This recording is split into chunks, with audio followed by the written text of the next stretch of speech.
Hello again to the third episode here in a year in the life of a potato farmer. So what we're doing today? Well, today we're out in the gator and we're just driving randomly over the field, and we are just doing some soil samples. As you can see, Kay has got the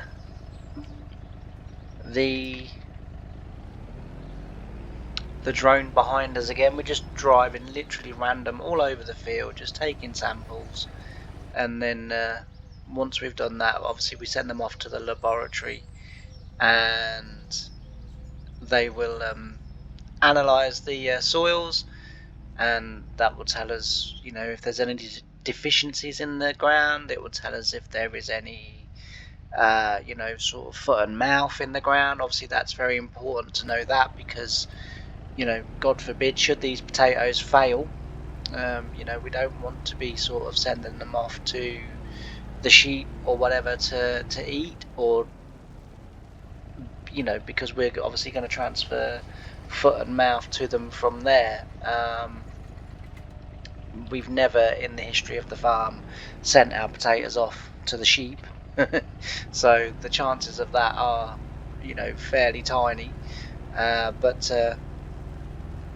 yeah, we need to know what's in the ground, as well, because in the future, it could be that we have grass in here, and a local farm sort of has the land to graze their sheep on. So we need to know for that. We need to know if there are any fertilizer deficiencies, any sort of nutrient deficiencies or anything like that in the ground, and then from there we'll be able to formulate a plan and a schedule in terms of our growing, in terms of our fertilizing program, in terms of our spraying program. Are there any parasites in the ground that may make us susceptible to blight? All of that needs to be taken into consideration, and all of that needs to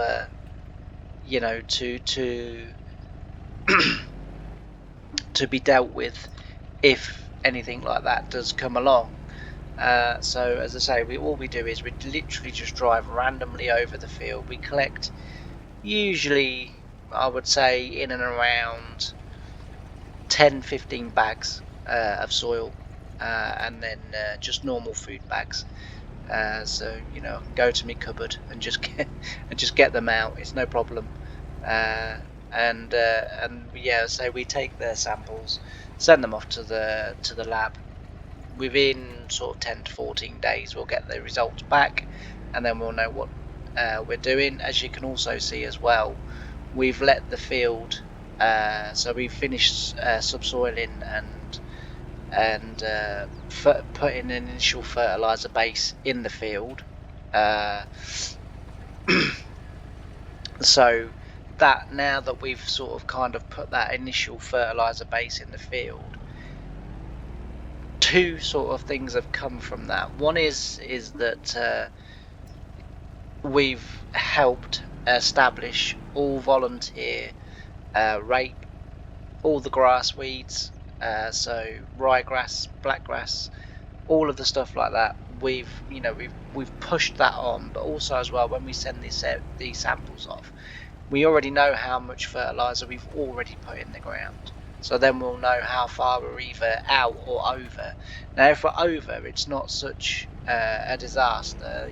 That can be, we can rectify that. But obviously, what we don't want to be is a long way under. Sorry, that's the other way around. We don't want to be a long way over, because it will be hard for us to rectify that. But if we're a long way under, then obviously we're still able to apply everything that we need to apply. So that should be enough now for, as I say, for these samples. So we'll drive ourselves back to the yard.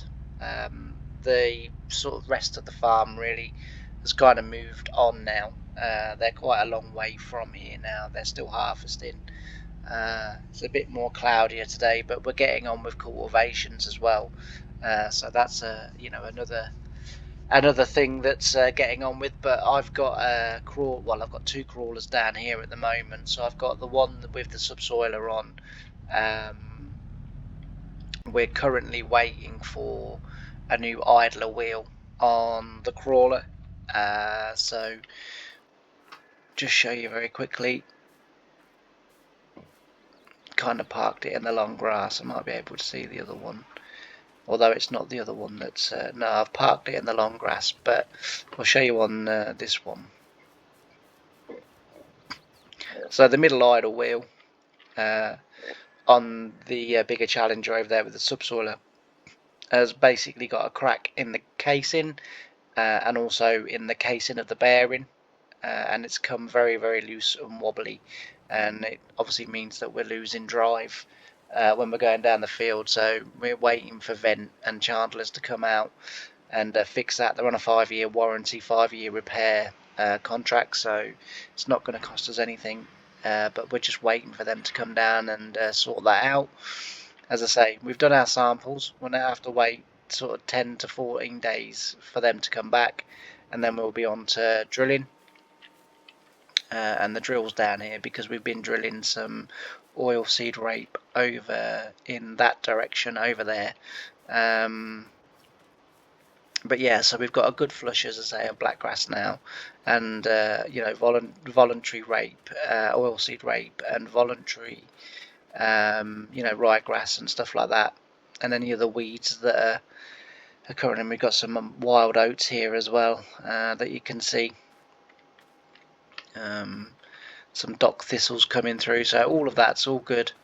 What we'll do is, once we get the results back, we'll come in here with a sprayer. We'll spray it off a couple of days in advance of us coming to drill it, and then we will drill it with the buckwheat, and then we will it will be left over winter then, and it will green up and grow, and then we'll come in the spring or late winter, early spring, plough it, and then once it's ploughed, it will then be left until it then gets planted with potatoes.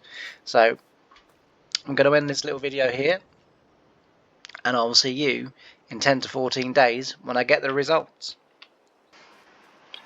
Right, so the results are in, and as you can see, we're now putting herbicide onto the ground, and that's going to now kill off all of this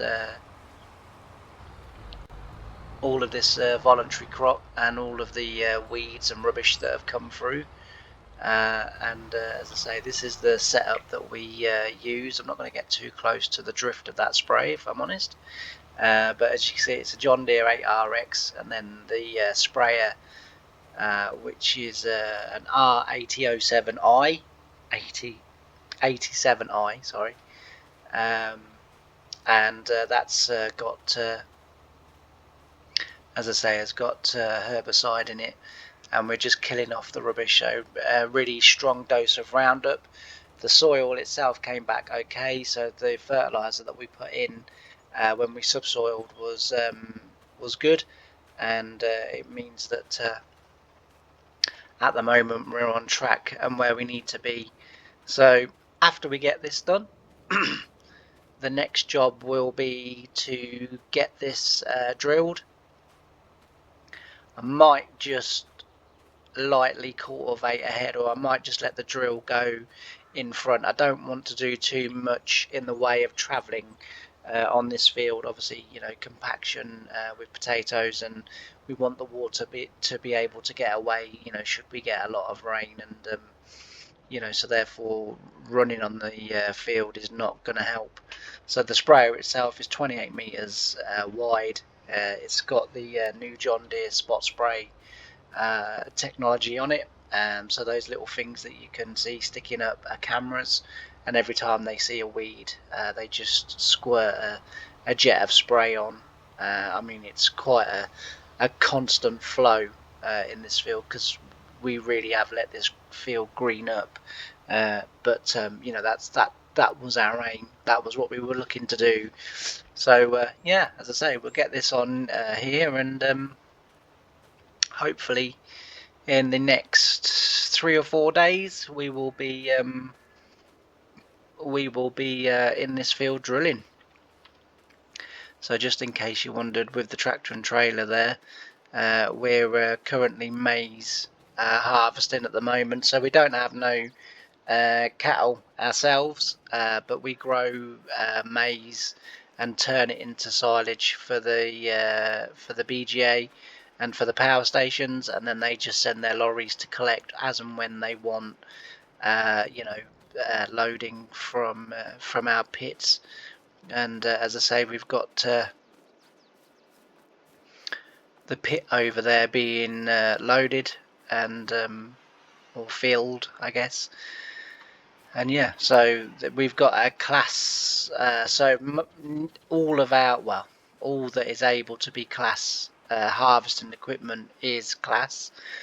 So we've got a class forager, obviously 2 class combines, and we have them just because of the reliability. It's it, my own personal view is, and opinion is, that you just can't beat the reliability of class.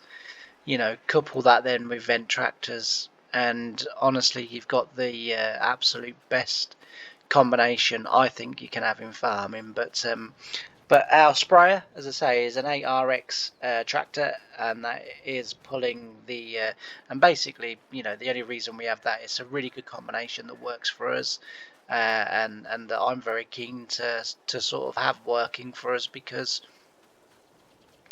obviously both are on tracks. So when we're running through the tram lines, still compaction is minimal, and we're still able to keep the soil integrity and the soil structure, which again, when growing, which we do grow a lot of veg crops. So we also grow carrots, we also grow parsnips and beetroot, as well as potatoes, as well as sugar beet.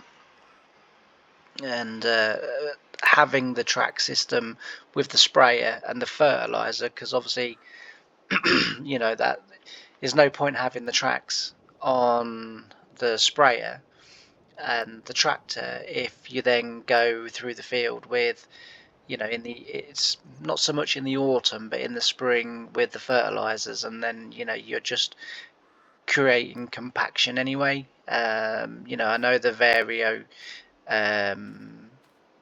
vent varios you are able to lower the pressures in the field to almost run completely flat, so that you've got the kind of ground coverage like you would have with a track. But for me, as good as that system is, and of course we use it while we're grain carting and stuff like that, and we use it for other jobs, but a track is specifically built for that job, and so therefore I don't think you can get as good an outcome as what you get with tracks. And hence the reason why, as I say, we've gone with the 8RX and the John Deere sprayer. And also as well because the with the spot spray system, obviously we're able to control much more accurately the amount of herbicide that we're putting on. So with a lot of herbicides, I mean, this is Roundup, so it's not really a herbicide as such, if you see what I mean, or glyphosate as well, which is another chemical that you can use to control sort of grass rubbish, if you like. So with those products, with the spot spray, we're able to control how much we're putting on, because as I say, with Roundup, with glyphosate, anything like that, when you spray it onto the field, especially more so before the next crop, so if we'd have harvested this and then we were going to leave it, say, fallow or whatever till spring, or till much later in the year, so in sort of through the winter or whatever, and then we were going to plough it or whatever, you would put a really strong dose of Roundup or glyphosate on here. That would clean the field up, you get a good kill, Then in the spring you would get another good flush of like blackgrass, ryegrass, all of the sort of common weeds and rubbish in this country.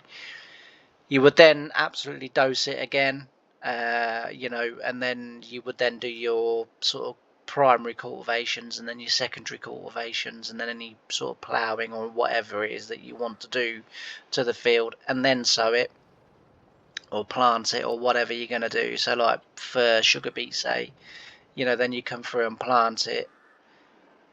That's okay. You don't affect that crop because you've done everything weeks in advance.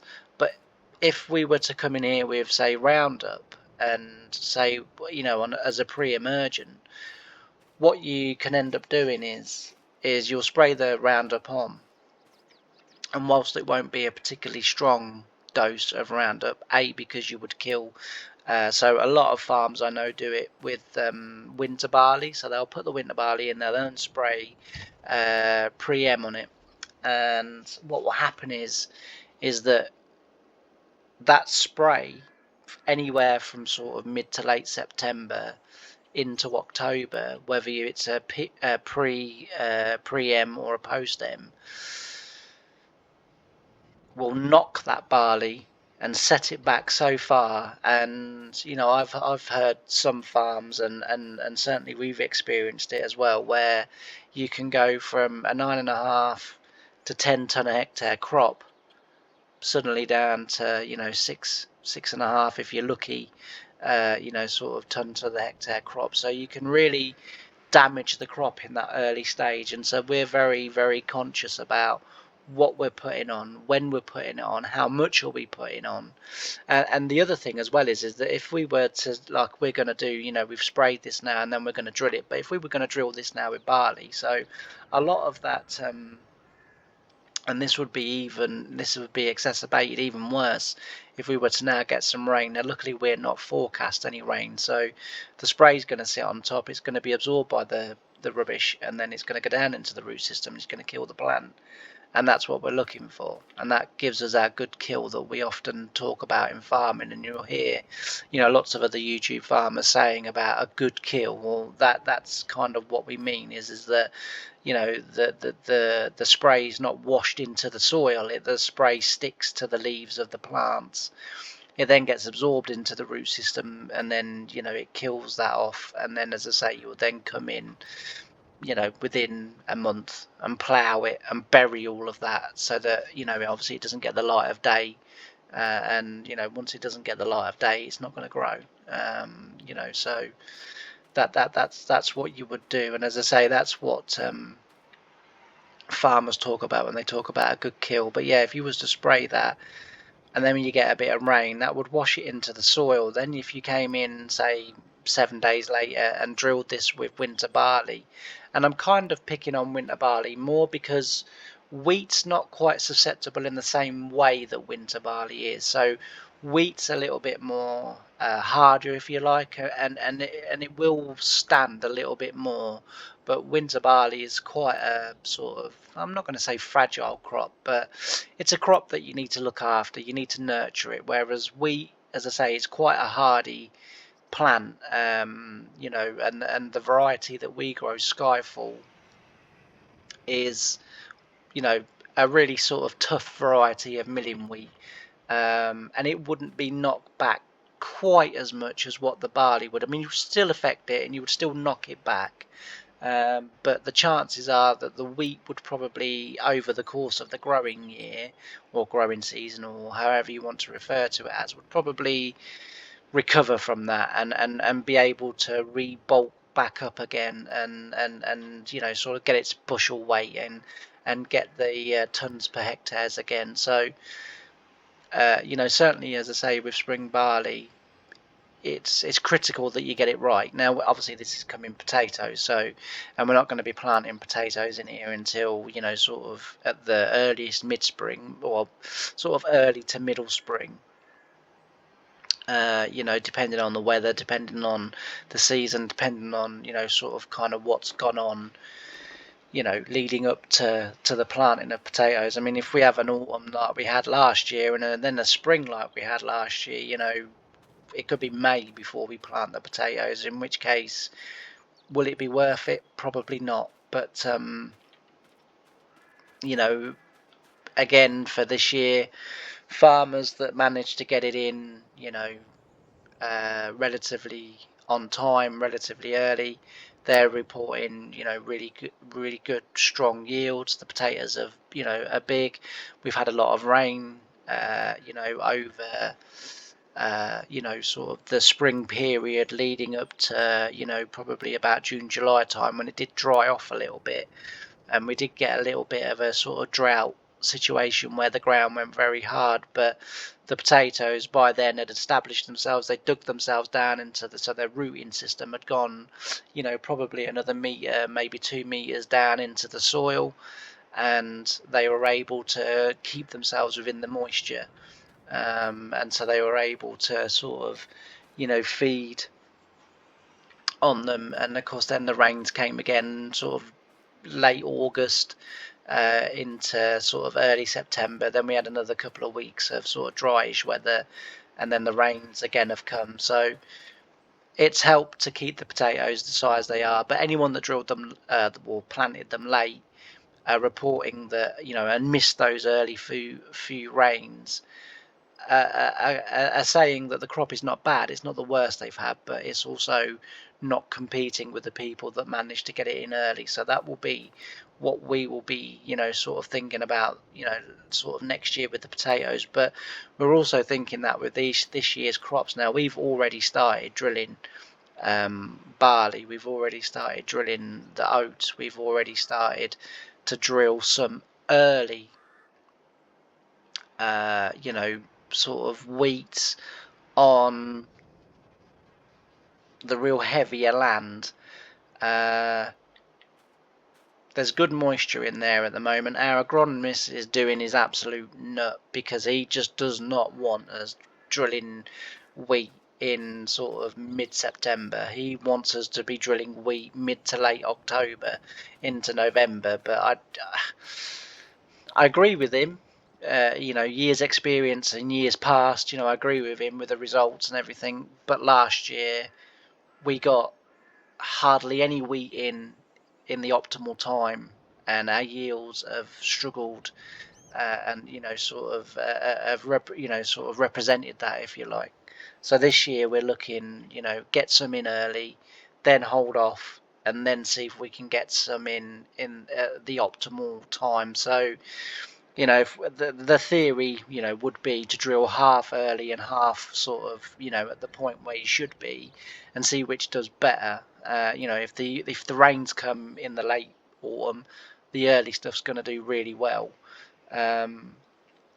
Vice versa, if we get the wheat in, when we should do, but the rains don't then come till November, December time, and it becomes a wet mild winter, then it will be the second half that you drilled that will then go on to do the best, and will outperform the stuff that was early. So although we've not gone half and half, I would say probably not quite a quarter of the wheat allocation that we have each year is sort of going in now. But our agronomist is not very happy with us, and and he's apparently praying for rain and rain and rain and rain and rain, so that we stop drilling, so that it stops us drilling. But anyway, so this field now done. We've soil tested it.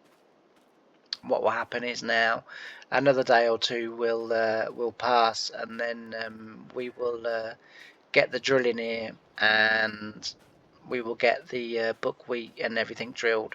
But what I'm going to do is I'm going to save that till the next episode, and the reason I'm going to save it till the next episode is because I'm going to talk in depth about why we use buckwheat, and why we use the mixes that we use on the fields that are becoming potatoes. Because obviously it's not just this one, but we're concentrating on this field mainly because it's a nice field to sort of concentrate on. It's behind the yard, You know, and I just thought this was the best field to kind of to do. But we could have literally picked any field, but this field is a little bit heavier than the other field, so it's going to be a bit more of a challenge in this field to get everything spot on and right. But as I say, for this episode or for this little update, that's going to be it. I thank everyone for watching. If you have any, you know, questions or comments that you want to leave about potatoes, about, you know, anything I've talked about in this episode or the previous episodes, you know, leave a comment, you know, ask a question, and I'll either get back to you by you know, sort of messaging you back, or you know, if the question is, you know, really a really good one, you know, I'll put it in the episode, and I'll give you a shout out, and I'll answer the question as best I can. But anyway, for now, I'm going to sign off. So thanks ever so much for watching this little update, and I'll see you again.